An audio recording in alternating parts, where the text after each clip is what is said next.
Good day once again, students. We are now on Module 2 for our data analytics.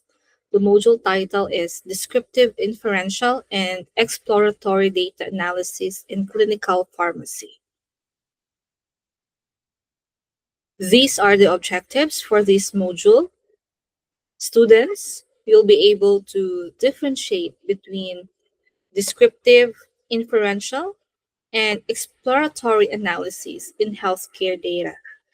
Next is apply descriptive statistics appropriately to clinical pharmacy datasets.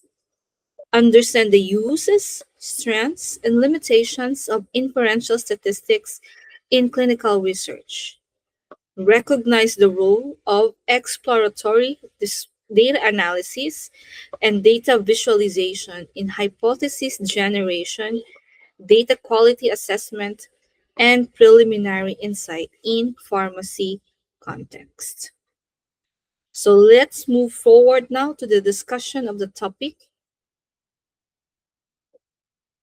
As we have discussed in the previous module, the relevance and application of data analytics in our practice, we have now here data analysis in healthcare and clinical research that is traditionally began with descriptive statistics. Descriptive statistics provide description, of course, provide summary, characterizations of our collected data sets. This includes measures, for example, central tendency, the mean, the median, and the mode. We have also the dispersion range. We can use range, variance, and standard deviation. This is the most common. And then we have interquartile range. For your individual reference, please review mean, median, mode, range, variance, standard deviation, and interquartile range. Also, for frequency distributions, we can use counts or percentages. I'd like to I'd like everyone to be reminded about descriptive statistics. This is a foundational snapshot of the sample or study population, helping us to describe how many patients had a particular diagnosis, average age perhaps, laboratory value distribution, prevalence of comorbidities, and among other things. Descriptive methods or descriptive and statistics is very useful, especially when we have compiled a lot of prescriptions in our pharmacy. It helps us processing our data and helps us give a snapshot of what is happening, what is now emerging on this following numerical values or on these different chart values. However, while descriptive statistics describe what has been observed, the descriptives or these data sets cannot provide us generalization. So, in your clinical research, if you have descriptive questions and descriptive statistics, it just gives description. You cannot generalize or you cannot draw any conclusion from that descriptive statistics. It cannot give you any conclusion or it cannot lead you to any inference beyond the sample.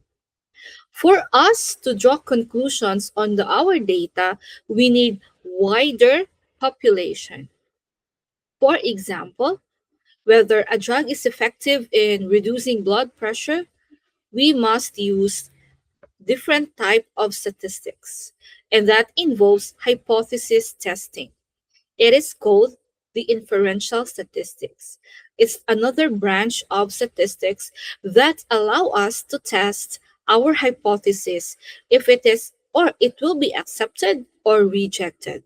And it comes with generalization based on the p-value that we can have after we have run our sample under inferential statistical tools. Inferential methods have different types. We have parametric and non-parametric. And there are different tests under parametric and non-parametric. To give you an example, we have t-tests under parametric, chi-square is under non-parametric. We have also regression analysis and confidence intervals. All of these inferential methods allow us, researchers, to assess whether the observed differences on these different data sets, the observed associations on this different group of people, likely due to more than random variation, and estimate parameters for the population under study. So, to give you a review, our hypothesis will be based on the p value, and it has a standard of 0.05 p-value, which is based on our 95 confidence interval, or should we say 5% margin of error. If the p-value of our data, or the p-value of the experimental drug, or our data set is less than 0.05, it means to have significant result. Either it would be a significant difference, or it will be significant association or significant relationship. Moreover, in recent years, with the increasing complexity and volume of healthcare data we generate from electronic healthcare, from pharmacy dispensation logs, and from cohort studies, there has been a growing emphasis on exploratory data analysis, or should we say EDA. EDA is an initial step before we move forward, or before we step up the game to hypothesis driven inference. EDA employs data visualization with the use of histogram, box plots, or even scatter plots. We can use EDA for distributional assessments, identification of outliers or data entry errors, and preliminary correlation or clustering of our analysis. EDA helps us researcher detect any quality issues, discover unexpected patterns, and generate hypotheses. So, in our clinical research, you have, or you can generate data from your survey.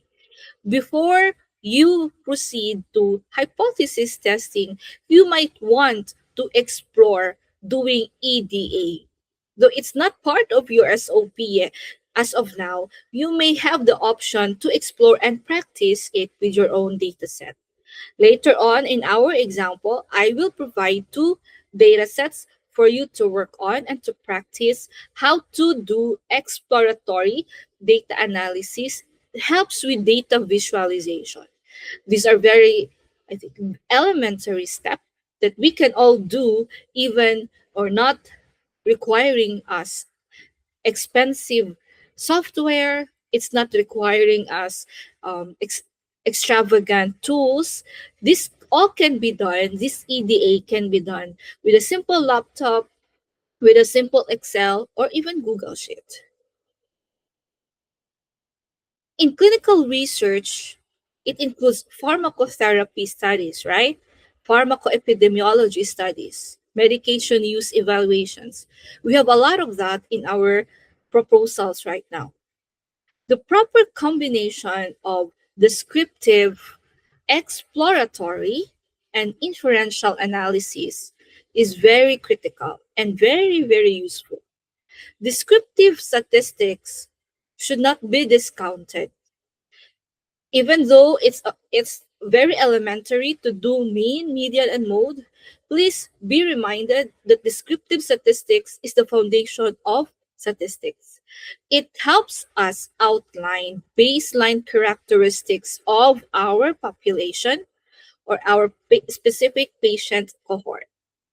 Moreover, after descriptive statistics, we can do exploratory data analysis, which help us verify data integrity, understand distributions.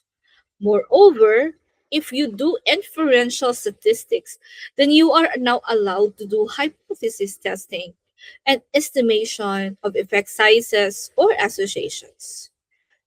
This layering approach, research risk bias conclusions, misinterpretation of data, or overlooking important data anomalies will be removed if we perform all of these. We can let go or we can avoid all of these risk bias conclusions. We can remove misinterpretation of data. We can remove overlooking data abnormalities if we can be able to do this layered approach in our data analysis. And to practice that, you can do that in your own clinical research right now. As I mentioned a while ago, it is not included in your SOP, the exploratory data analysis, but you can do that as a part of the layered approach, making sure everything is aligned. Finally, statistical analysis must be tied to statistical analysis plan. It should be established before your data examination to avoid analytic bias. There should be pre-specification of which analysis will be done. You have the option to just do descriptive until exploratory, or you can just do a descriptive alone. It's not wrong.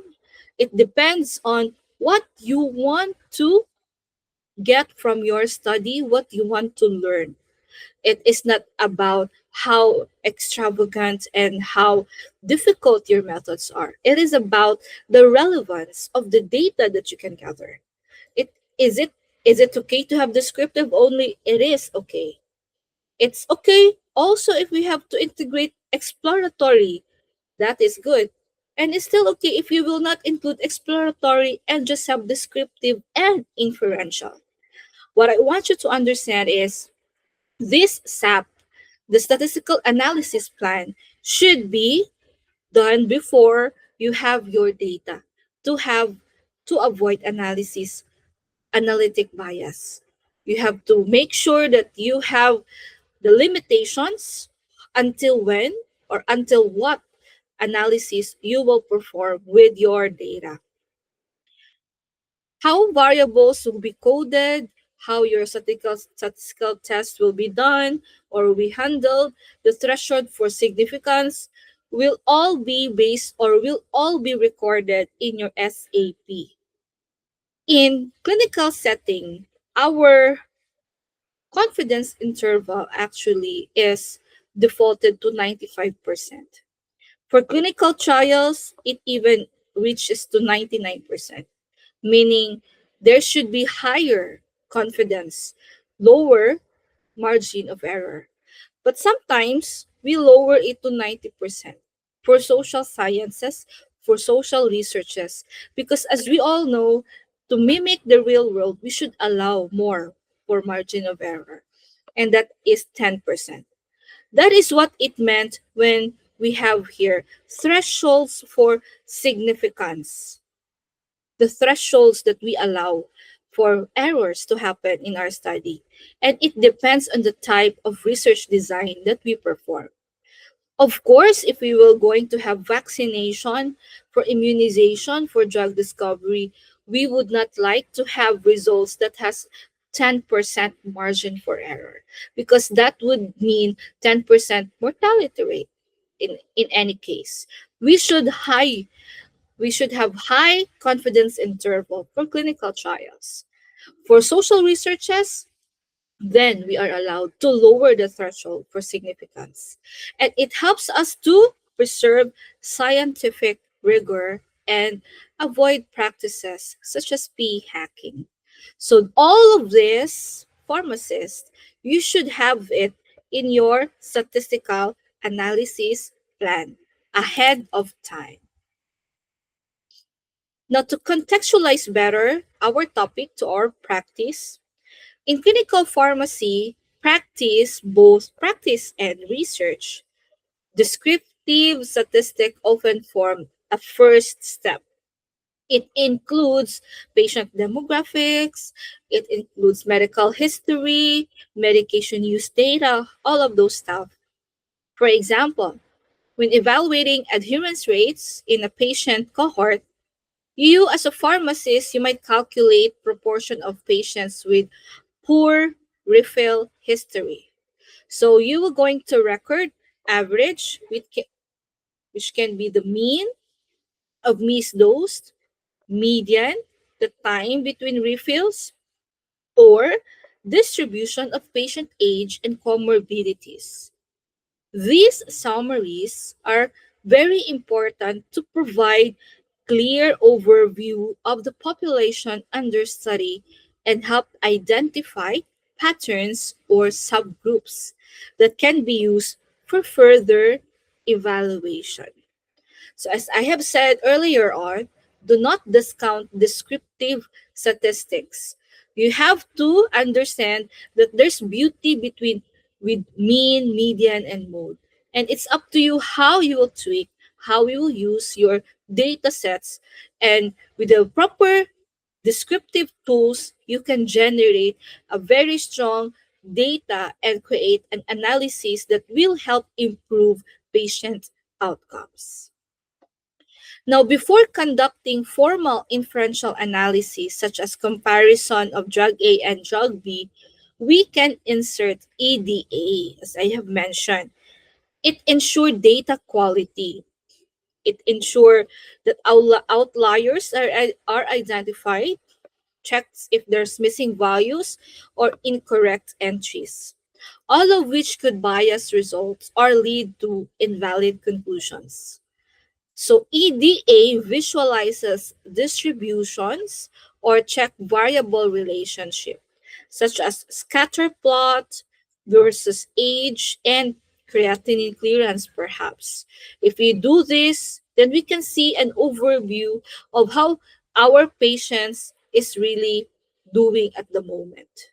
Pharmacists can better understand our patient and the data structure because it's all about numbers. If we don't provide any visualizations with these numbers, it is very hard to comprehend and digest. And sometimes it's hard also to express it to our patients if we ourselves are having hard time on understanding what is really happening and what is the general overview of these numerical values.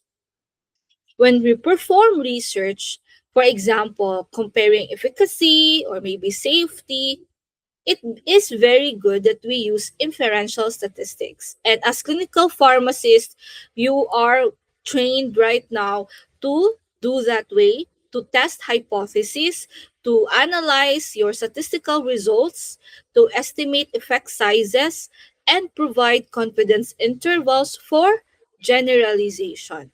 So make sure when you have your results, when you run it for inferential tests, make sure that you know your SAP, your statistical activity plan, what's your confidence interval, what's the p-value so that you will not have p-value hacking, what is the result, is it significantly different or significantly associated or related to what you have been comparing with.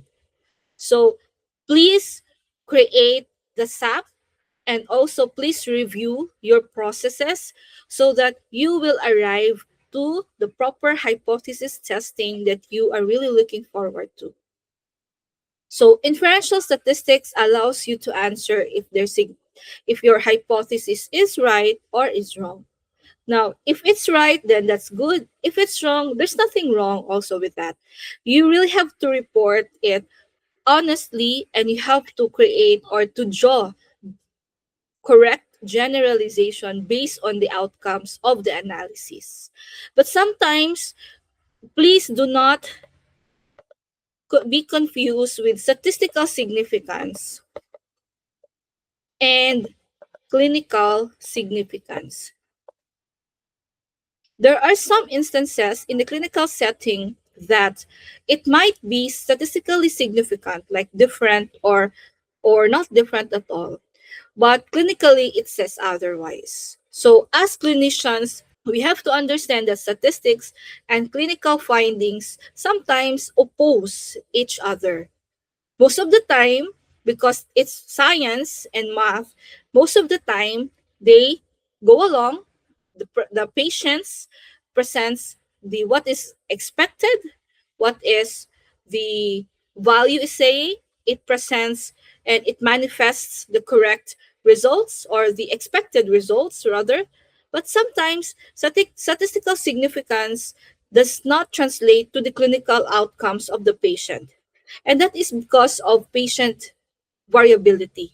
So please know that there are times you have to mend statistical significance, because above significance is clinical significance.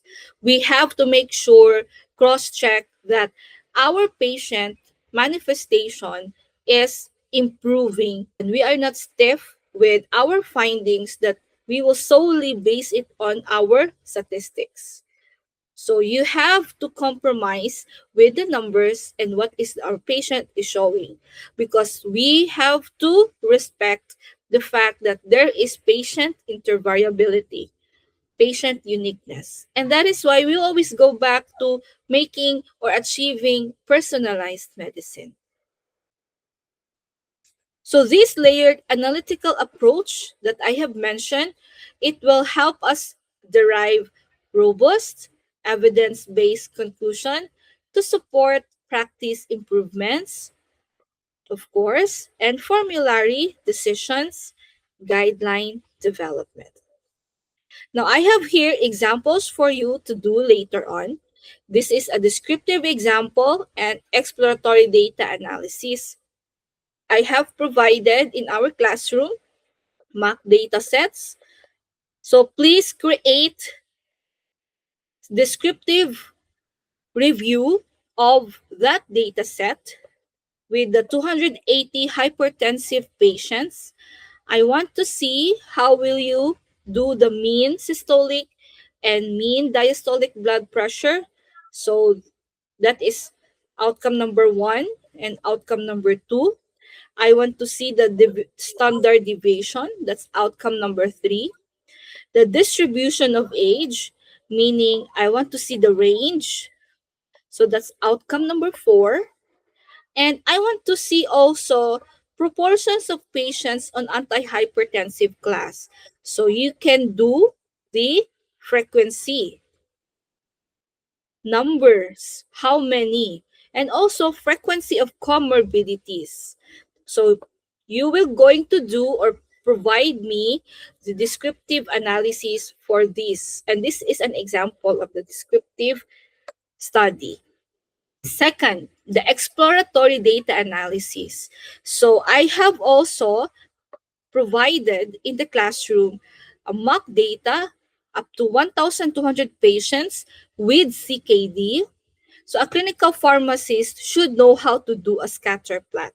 Now, I am challenging everyone to do a scatter plot for this data set, to do scatter plot of the creatinine clearance versus the age, and then generate histogram of the EGFR categories.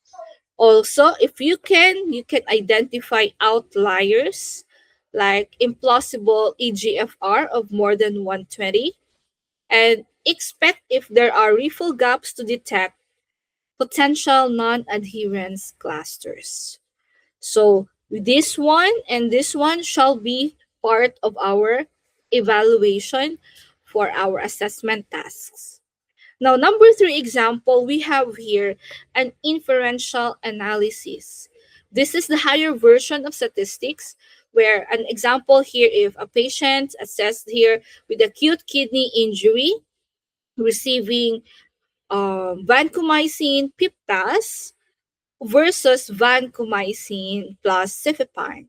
So between the two, you are going to compare which among the paired medicines, antimicrobial, causes more um, renal causes more renal problems or whatever outcomes that you want to review. So since this, we are comparing two groups here. For parametric, you can do t-test for this. For non-parametric, you can do chi-square for this. Then later on, you can proceed to doing logistic regression if you want to adjust for age or for renal status, for comorbidities, or other things. So to estimate odds ratio, we can use 95 confidence interval because this is a clinical case or an important clinical study that involves human life.